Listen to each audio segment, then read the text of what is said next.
What would you say to people who maybe are on the receiving end of the obsession? I think you've got to be a part of it yourself and experience the ins and outs of the day to day, rather than just when the person comes home and they've had a bad day.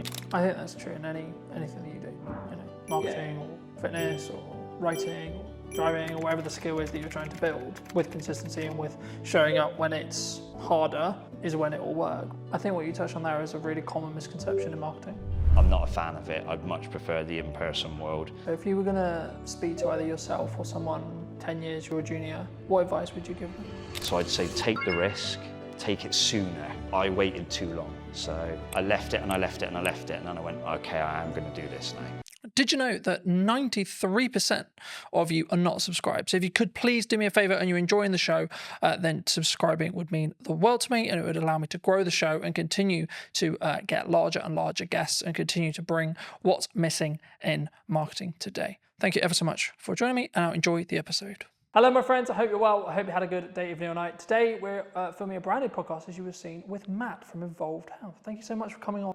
My pleasure, Colton. Thanks very much for having me. No, you're very well. Good to be back. For those who don't know you, Matt, how did you get to sit in front of me today? I'm sat in front of you today because I've sat in front of you before. We've done some work together before. You've helped with some of my social media marketing. And we had a few of my clients come in and do some testimonial work. So, and obviously I've seen your work with other businesses and other people in and around Salisbury. So, yeah, it's nice to have you back here again. Absolutely. I mean, I think we'll get onto that a bit more in depth later, but how did you, because you're obviously have you always been passionate about like helping people with personal training and fitness as a whole? Yeah. Like, how did you get into this industry? If I think back far enough, the origin story is I loved sport, I loved fitness, I loved playing sport and being involved in fitness and health related activities. I was absolutely rubbish at everything else. So that it was like, how can I make what I enjoy and what I'm half decent at into potentially a job further down the line? So left school, went to college, pissed about in college and sort of experimented in a few different sport and health related activities. And then through pure chance, I ended up working at the University of Bath, sports training village and sports setup that they had at the time. That was back in 1996, I think it was, 1997. So I'd have been about 17 years old, showing my age now.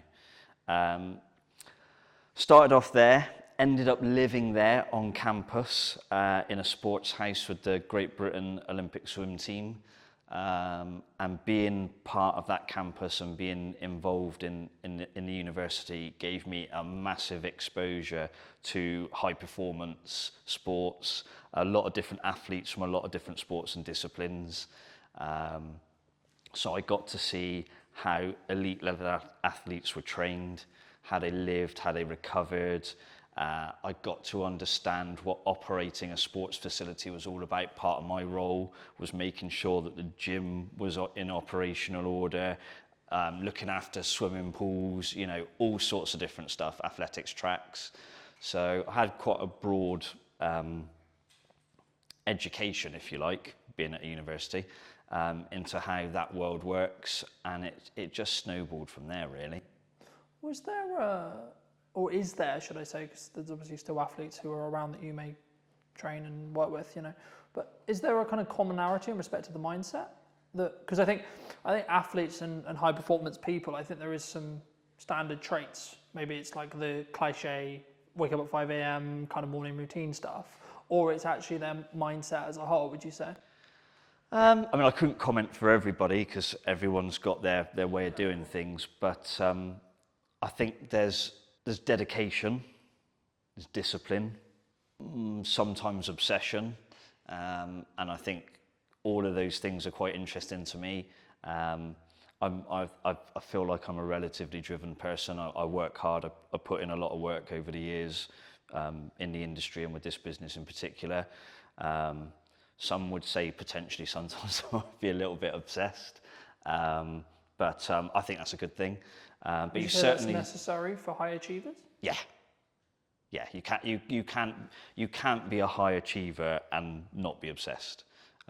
You have to throw yourself into whatever it is you're wanting to do or build or grow or be a part of, and if you're going to deliver a highly successful business or an environment, depending on what aspect you're working in, I think you have to be obsessed. I don't think it works if you don't. Not at that level, anyway. What would you say to people who maybe are on the receiving end of the obsession, right? So maybe they're with someone, their partner, their mother, etc. Like maybe when they're starting out and it's their parents, or maybe as it develops into a full-fledged business, what kind of can that support person do? Because I think for obsessed people who are very driven, like we get it, but sometimes that they don't get the attention or the thought process when it comes to, I wouldn't say how to deal with an obsessed person, but how to support that's a person in that respect.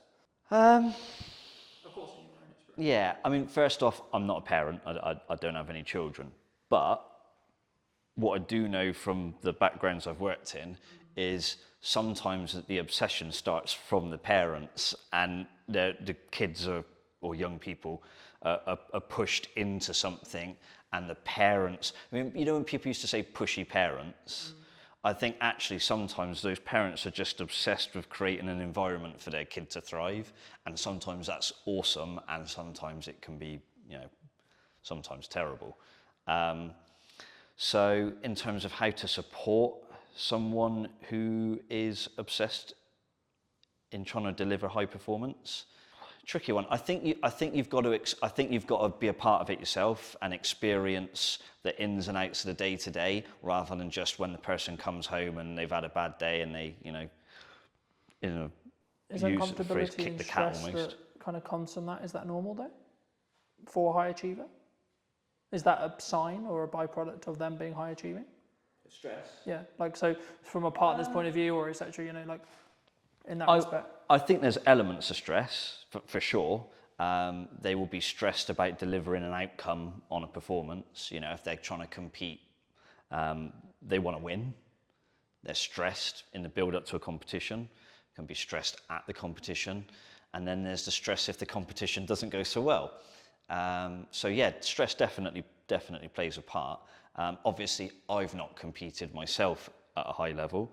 I've experienced and lived around those that have, and more often than not, I think the stresses are positive, like the person has responded to it. But I definitely saw a couple of occasions where maybe it didn't. And obviously, maybe with high achievers, and especially in athletes, they maybe get knocked or they have an injury or equivalent. I know you do some, support in that realm. I mean, how was that kind of a byproduct of what ended up happening as you were learning more about training? Yeah, the manual therapy side of things has come in relatively late in my health and fitness and therapy career. Initially, it was fitness-based provision, be it circuit training. Back in the day, it was circuit training classes. Then I got more and more into the personal training side of things. And the therapy aspect for me has probably been the last 10 or so years, 10 to 15 years, I reckon. Whereas I've been in the fitness and PT industry for I've forgotten how old I am, 24, 25 years. So yeah, pretty much since I walked through the doors at Bath University, I've been involved in fitness since, and that's changed, throughout the years. Therapy's become a big part of that. I guess, how was it a natural progression from, so you train Yeah. people and maybe they have injuries, and then you saw it as like, actually I can help people here with X injury or Y injury to actually help them with their recovery to get back and train as hard as they actually maybe want to mentally. Yeah, I mean, but certainly their body isn't there yet. Yeah, it was a combination of things really. One, I started to listen to most of my clientele is Gen Pop, so general population. So it could be business executives, stay-at-home mums, or dads, doesn't matter. But it's across the board, probably age 25, 30 plus, up to my oldest client's 94. So they would always mention niggles and aches and pains. And it was like, right, how can I train around it? How can I train through it? And then I was like, hang on a minute, why don't I just try and help them deal with it more directly? And because of the nature of my client base, the need to be able to do therapy work was becoming more and more clear to me. So I'd say around about 15 years ago, I really started to delve into the therapy side of things. And 15 years later, that's probably a fairly significant part of Evolve's business now. Do you think that's one of the things that makes you unique in comparison to, say, another personal trainer, another gym, another etc.? I think when I first came to Salisbury, for those that don't know, I didn't grow up in Salisbury. I wasn't born here. An opportunity came, where are we now? Probably around 2014, 2015 maybe, to start getting involved here in Salisbury. So what I realised through that is a lot of places had personal trainers. There were some gyms around. Sadly, there are fewer gyms around at the moment. That's another story. And I realised that nobody was really creating an environment where it was seamless. So you could be down here in the gym, maybe having a therapy type workout. You could be upstairs on the treatment table. You might have ligament damage that needs hands-on treatment and things like that. So the ability to put the two things together is really, really important, because as a professional then, I can manage and help the client through a myriad of different options.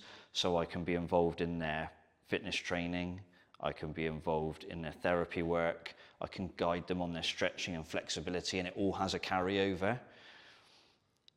It's better for the client because you've got one set of eyes keeping an eye on things. I'm not saying I can be all things to all people, but it does assist. But also from a finance perspective from the client, you know, if you have 1 or 2 PT sessions a week, then you've got to go to an osteopath, then you go to somewhere else for a massage. Most people know what these things cost these days. That's serious money on a weekly basis. Whereas within a visit to here, they can have a PT session. They might need just a few minutes of hands-on work or some help with a stretch. And they've spent a fraction of what they would spend if they had 4 or 5 different professionals helping them. So it's almost trying to create a multidisciplinary environment, but the one person is delivering that multidiscipline. I think for me, like, that's maybe the unique selling proposition of what you do, but it allows that synergy. So if there is an injury that happens, either unfortunately with during training or like outside of training, and then when they come into training, then it can be maybe tackled like faster or potentially better, you know, in that respect. But do you think, I guess then, the next question I was going to go into was like, how consistent or like how focused should the average person be on fitness? Because I think as a whole, it's always been a part of my life, but I think maybe I'm unique. I mean, we're looking at, like, I don't know the figures off the top of my head, but the numbers are like constantly changing, constantly adapting, and I don't think for the better in respect to obesity and other such concerns in that respect. And I think, is it a shift? Is there from what you're seeing, or is it still maybe it's upper middle class, it's the people who can afford it, it's, you know what I mean? Is it because from my perspective, it was always quite snobby, you work out, it was always that for a long time.